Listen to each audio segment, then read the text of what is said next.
Ciao a tutti and welcome to Venice Talks, a podcast series about Venice in Italy. My name is Monica Cesarato and I am a Venetian food and travel blogger. I'm going to put my insider knowledge at your disposal to help you discover Venice at 360 degrees. Each week, I will be chatting to the people who really matter, the Venetian.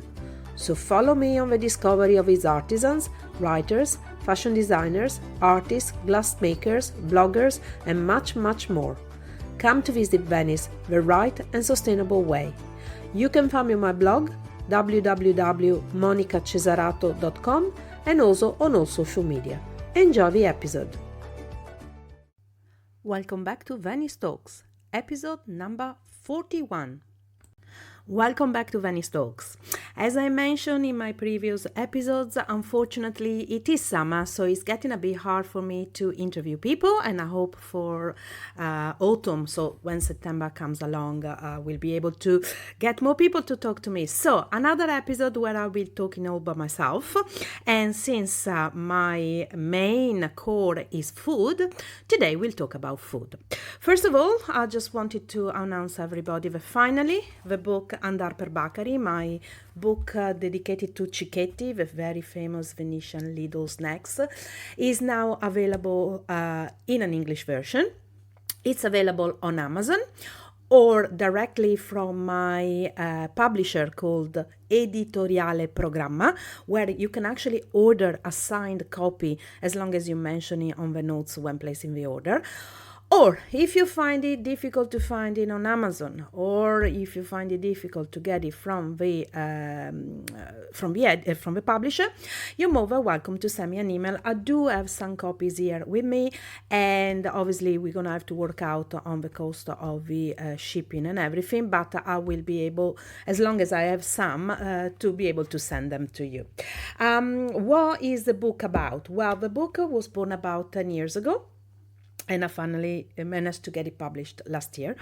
It's a long story, cut short. It was a book I was sitting down for a long time into a drawer. It was supposed to be a book only about the recipes of cicchetti. Then as the years went by, I decided that I wanted to also give some information on the history of Venetian cooking, and also maybe just explore that side for the people. And then a couple of years ago, I managed, through a long story, to get hold of a publisher that was very happy for me also to include itineraries and to turn it into a food guide, not just a food book. And that's it. So a year ago, Andar Per Bacari was finally launched in Italian, and finally, a few days ago, we managed finally to publish it also in English. What will you find inside the book? Well, in the book, you can find an introduction, so a little bit of history, or quite a lot of history, about Venetian food, which we will talk about in a minute. Then how to drink in Venice and what to drink in Venice. So a little bit a mention about the different kind of wines that you can find from the Veneto region. And then an introduction to the cicchetti, divided by fish, meat and vegetables, and with recipes and also a little history of it. And then at the end, a long 5 itineraries that will take you through the sestieri, the districts of Venice, and you will be able to go and visit some of the most typical, the most historic, the most innovative as well, osterie and bakery of the city. There are 5 different kind of itineraries. Let me explain it to you very quickly. Sorry, I wrote the book, but I can never remember it. So we have the first one that is a typical evening in the bakery. Then you have a half-day tour in the heart of Venice. Then you will be able to go through, wait a second, between Rialto and San Marco, where the most famous ones are. Then you will be able to do a quick tour as well. As I said, this itinerary touches all six different districts of Venice. So it's spread all over the city. Vecchichetti, we will be talking about it a minute, but I just wanted to give you just to mention the fact that if you want also, as well as writing the book, I also offer cooking lessons. Just get in touch with me. Is through Cook In Venice with my partner Arianna, and we do also the cicchetti, some of the cicchetti recipes when we do the with the cooking lessons. So let's talk about Venetian cooking. Venetian cooking for many years, in my opinion, has been very underestimated. Both by the media, both by the tourists, and sometimes even by the local themselves. So you all know that you come to Venice and there are many, many restaurants that can be defined as, let's say, touristic, much less than it used to be. As I mentioned with Cesare Benelli of Ristorante El Covo in a previous episode when I talked to him, there has been a change in the last 10 years. If you came to Venice about 25, 30 years ago, yes, it's true. There was a big difference between where Venetians used to go and eat and where the tourists went to eat, and tourists always got ripped off. True. This is true. Okay, we don't deny that. But things have changed, and I got to say, we see less and less tourist places and more authentic, or at least trying to be authentic restaurants. They are not cheap. I'm not saying you can't eat cheap in Venice. The only way to do it is to do with cicchetti, but if you want to do it in a restaurant, it cannot be cheap for logistic reasons, because as you understand, Venice, everything has got to arrive by boat. The cost of rentals of the locations for the restaurants is really high. It's probably one of the highest in the world. And also nowadays we have the added problem of the fact that there isn't enough staff because, between COVID and so on, people don't want to work anymore for some reason. And so saying all of this, it usually will cost you, I would say, an average of 20-30% extra in Venice to eat compared to other cities, or as you just go out of in the mainland. But let's talk about Venetian cuisine.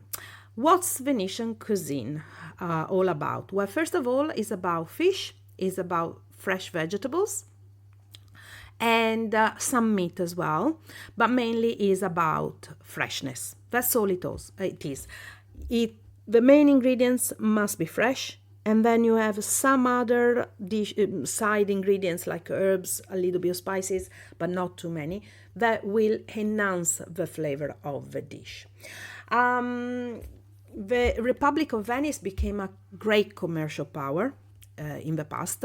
It was the first to sail the seas. The ships were built at the famous Arsenale, that was a city within the city. And the first sailed to the seas towards the east. Within few years of the Serenissima, that's the name of the Republic of Venice back in the days, became the gateway between the eastern and western worlds. And with this, of course, what did we get? Well, of course, we got the exotic and totally unknown foods for the first time, And this is what you need to understand about the origins of Venetian cuisine, about the Venetian gastronomy. This will help you to understand why we have certain type of foods in the city that are so, in a way, culturally distant from the tradition of a lagoon. But they are, at the same time, so deeply rooted in our gastronomy, because literally it is a mixture of people, okay, and cultures. That is, it is the union between completely different people from all over, the world, the interpretation of one culture into another, dialogue, hospitality. Venetian cuisine was one of the first who confronted the cuisines of the world, that welcomed the secrets and flavor of other people. And he created with them an amazing and modern cuisine fusion. What we now call fusion cuisine, Venetians already did it hundreds years ago. If we look carefully at the history of Venetian cuisine, you can soon notice that right at the beginning, it was strongly characterized by the presence of spices. Now, first of all, the word spices come from Latin, species, which means actually something exceptional, escaping from the usual. The spices that were used in Venice, in particular, were very perfumed, and they were color powders that came from the distant lands of the East. And they brought with them the fascination of the new sensations. They wrapped in an aura of mystery and myth that is typical of things that are unknown. So we got pepper, raisins, ginger, saffron, nutmeg, cinnamon, and cloves. And they began to make their way into the Venetian cuisine. And they stayed, because we still use them, of course. They were used in many dishes of the time, both for meat and fish and vegetables. And also they were used in the most exquisite sweet preparations. All delicacies that you can still find on the tables of Venetian families today, and also in the oldest and most authentic osterie, and obviously in my book. The spices were used back in the days in large quantities, and because it was thought that they had a great beneficial power against diseases, especially those diseases that concerned the stomach, the liver, and so on. So the link between the gastronomy and the well-being of his people led to a very extremely abundant, almost excessive use of the spices, which fortunately with the passing of time has faded away. So you still find spices, but not all spices. So we use a little bit of chili, but not that much. We tend to use a lot of herbs, a lot of what I call soft spices, like as before I mentioned, garlic, ginger, saffron, nutmeg, cloves, pepper, and so on. So Venetians, though, were also merchants. Oh, they were mainly merchants. So they were very astute men.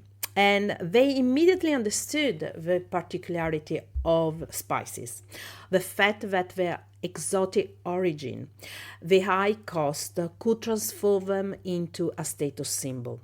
They understood that the exclusivity of a myth was enough to make this commodity highly desirable and created demand instead of offer. So literally marketing as we know it today was practically born here, as you can see. And just like that, Venice assumed the monopoly of the spices, not just of the silk and of the wines, I should add. So it assumed the monopoly of the spices between the world of the East and the world of the West. The precious good arrived daily from the east to the Rialto market, where the spezieri, the people in charge of selling the spices, created the first packaging in history, the famous sacchetti veneti di speciarie veneziane, Venetian sachet of Venetian spices. These were ready-to-use blends for all tastes, which were traded throughout the West. And here was born the mythical spice route, the exotic, precious, and very wealthy route of the spices that made Venice very, very, very rich and very, very famous even today. So, the fruit of the knowledge of these products, they were so fragrant and strong of the palate, and their introduction into everyday life was a spicy cuisine, which combined the sweet taste with spicy one, a savory taste with a sour one, a very particular international kind of flavor, which I got to say was kind of lost until 10-15 years ago. I would say between the Second World War and the beginning of the 2000s, where we kind of limited the use of spices. That was obviously was due also because after the war people didn't have that much money, and then the introduction of convenience food, frozen food, and stuff like that, things a little bit change. But now, as I said, because we are rediscovering our cuisine, spices are back into the the menus that you will find around Venice. Now, another important element that arrived into Venetian cuisine and that the Venetian brought back to Europe was rice. Rice was a fundamental element of the history of Venetian cuisine, and it was so expensive that back in the days it was sold in grains. It was counted one by one. A very small amount could be used, and it was usually added to thickened soups. After it was being reduced to powder in a mortar. It will take many, many centuries to be able to taste a real dish like a risotto, but let's say we use it for do the famous risi e bisi, but also mainly to thicken the soups. And then we got another important story to talk about, that is the introduction of the arrival in Venice of Baccalà. Well, first of all, Baccalà. What is Baccalà? Baccalà is stockfish, dry cod. It's not salt cod. It's not bacalao, as you know it all over the world. It is another thing. Baccalà arrived in Venice in the 1500s thanks to a very famous merchant captain called Querini. The gentleman was stationed in Crete because Crete back in the days was part of the territories of Venice, because remember that Venice at one stage extended all the way to Milan, nearly all the way to Austria, all the way to Trieste, all the what we call now the ex-Yugoslavia, so the eastern coast of the Adriatic, where Slovenia, Croatia and so on were, Macedonia, Albania, parts of Turkey, parts of Greece, and the island of Cyprus were under the control of Venice for centuries. And of course, Mr. Querini was stationed in Crete, was due to go for business to the British Channel.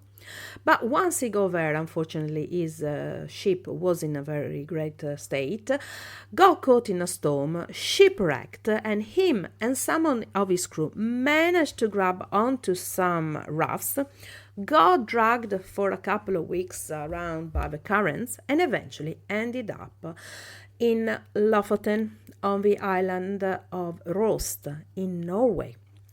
There they managed to hang on in there to the rocks for a few days. Eventually they got spotted by the local people. They got taken back to the village.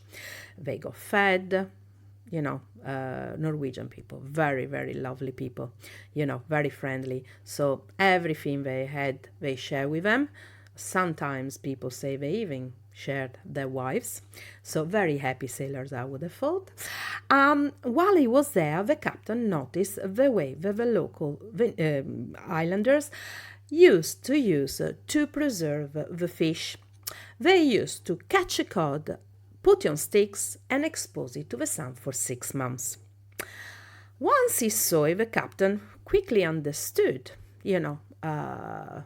what that could mean for Venice. So, about after 3 months, when he returned to the lagoon, Querini decided to take the stockfish with him. And he presented it to the Great Council and the Doge. And within few years, the Venetian kind of start to like the flavors.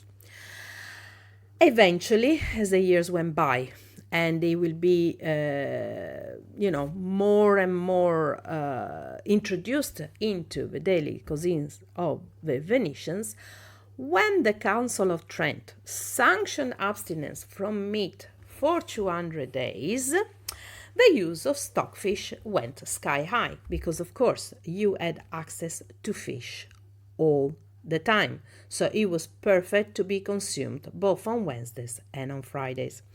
By the way, stockfish, I repeat, not dry cod, not salt cod. Lofoten is the only country in the world, is the only location in the world that still preserves it that way. They are the only one, and the Venetians and the Veneto people, we are the main importers of this kind of cod. How do we prepare it? Well, we develop more than 40 recipes with it, some of which you actually will find in the book. We develop more than 40 recipes. The most famous one is Baccalà Mantecato. What is Baccalà Mantecato? Well, first of all, it's one of the main cicchetti of Venice. How do you prepare it? Well, it's not that simple actually. It's a long operation. So first you need to take the slab of cod and soak it for at least 72 hours in fresh water, changing the water every couple to 3 hours, very frequently anyway. You soak it for at least 72 hours to get rid of the greasiness, the saltiness, and to rehydrate it. Then, once you achieve that, you boil it in fresh water, of course. Once it's white, you drain it. You remove the skins, you remove the bones, and then with a whisk, you start beating it very, very hard, adding drops of oil and a tiny little bit of garlic.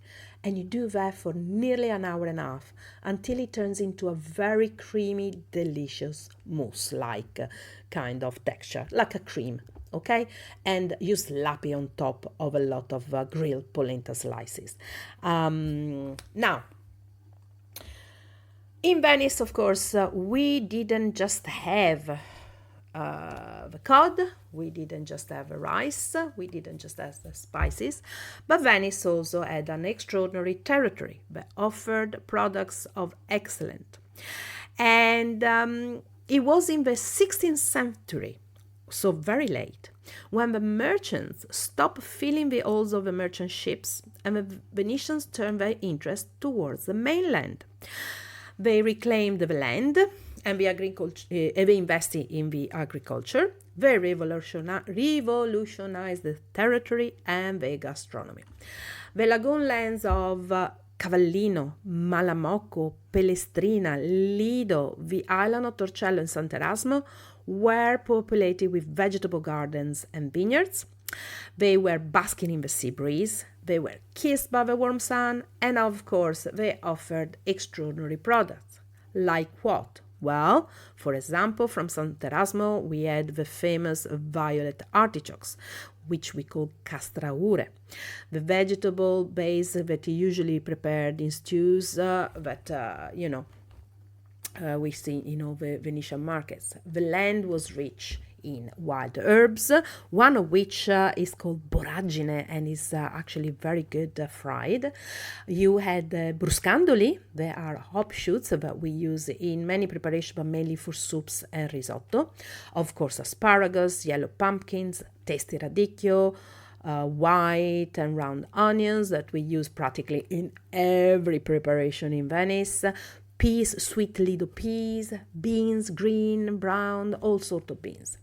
Now, and all of these vegetables are still available all day today, every day today, in the menus of Venetian cuisine, or if you go to the Rialto market.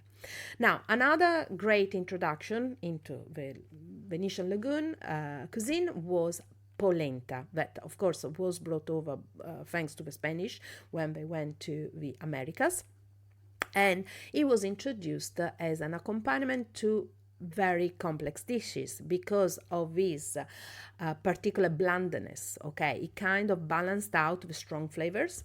Of course, polenta was mainly white and not yellow. As the years went by, now we also have a yellow one, but traditionally in Venice it was yellow. And for many years, for many people after the second world, it was actually the only thing people was eating. But that's another story, because it caused what we call pellagra, that was a horrible disease that causes a deficiency in I think I can not remember in what vitamin, but it's really bad because it can actually drive you mad.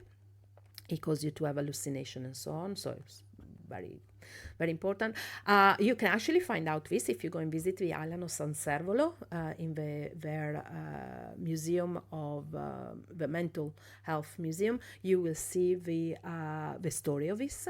Okay, now back to Venice. So what did we have polenta with? Well, obviously with all the fish.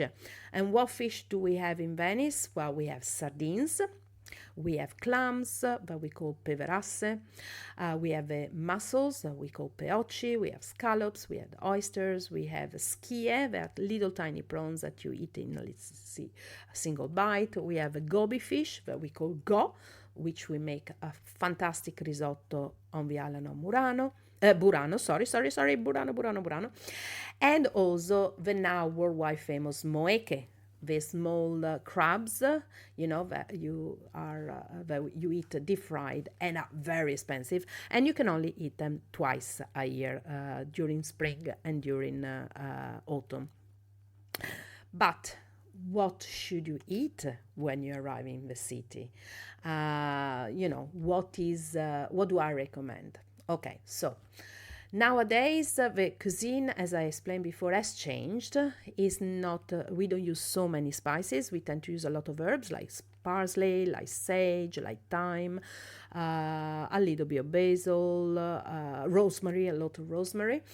But it's a very, actually, we'll say, healthy cuisine, because we do tend to grill a lot. We do tend to steam. We don't use many sauces on top of it. So it actually is, of all the cuisines in Italy, I think it's probably one of the healthier. Okay, so what should you try? Well, first of all, as I said before, the Baccalà Mantecato, that you got to. By the way, the recipe is in the book, so don't worry if you cannot try. Another very famous dish that you should definitely try is Sarde in Saor.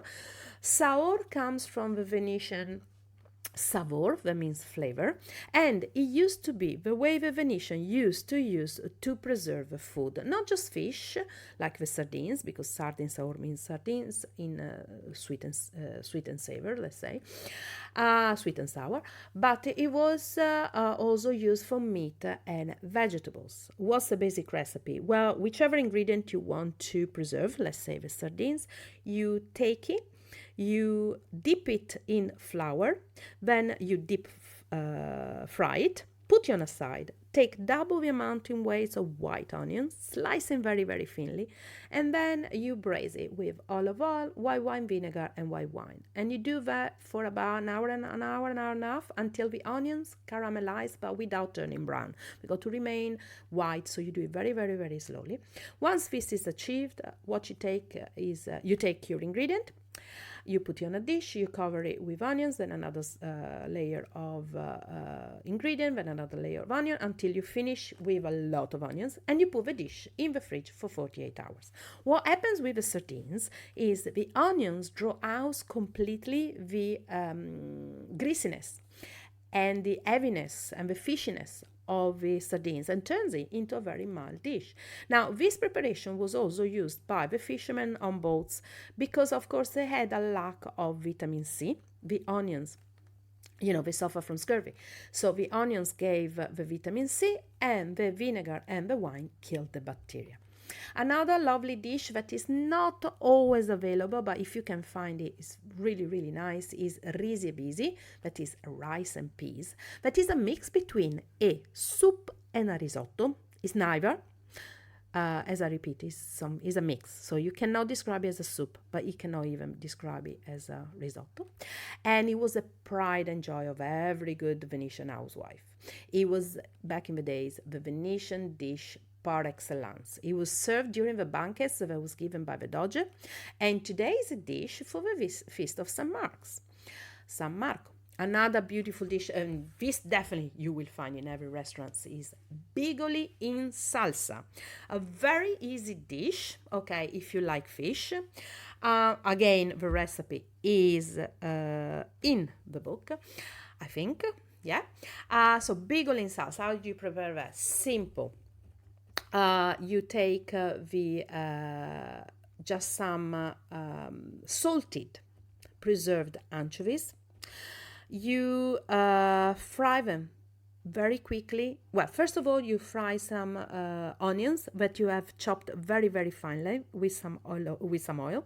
Then you add, once they're very, very, very you kind of, you stew them very, very soft. Then you add your bigoli. You do that you reduce it for about 10-15 minutes with a little bit of white wine, and that's it. That is your sauce. Once it becomes like a cream, that's your sauce. You cook your bigoli, that is the Venetian style, Venetian spaghetti. You cook that, and then you mix it with your sauce and you serve them. Very, very easy. Another lovely dish that you should try is cuttlefish in ink, either on their own or in a risotto or in a pasta. They're amazing. Of course, the crab, as I said, polenta e schie, so the tiny little prawns that are usually boiled and then served on a creamy polenta, so not a grilled polenta, but very soft. Now, another episode will be dedicated definitely to Venetian sweets, to the introduction of sugar in Venice and the history of sugar and the Venetian cuisine, but for today, I think I said enough. I repeat, you can find the book on Amazon. Look for the English version or directly from my publisher. I will give you the details on the blog post with the links. If you're having trouble, please send me an email, and if we can, I probably would like to try to send it to you. We can try to do it that way. I hope you enjoyed this episode, and I apologize again for doing this on my own as usual, but hopefully when the high season finishes in Venice, I'll manage to get more interviews for you. Have a lovely week, and I hope to hear from you all. And please do not hesitate to send me messages, comments and stuff, and tell me who you want me to interview, which particular episode you loved. Don't forget to follow me on social medias and spread the word of how beautiful Venice is. Ciao ciao everybody. Thank you again for listening. If you want to book a food tour or a cooking experience with me, you can find me on my blog www.monicacesarato.com or at cookinvenice.com, and also on all social medias with the handle at Monica Cesarato and at Cook In Venice. Feel free to leave a comment or write to info@monicacesarato.com for more information about the people featured in the podcast or Venice. Bye bye!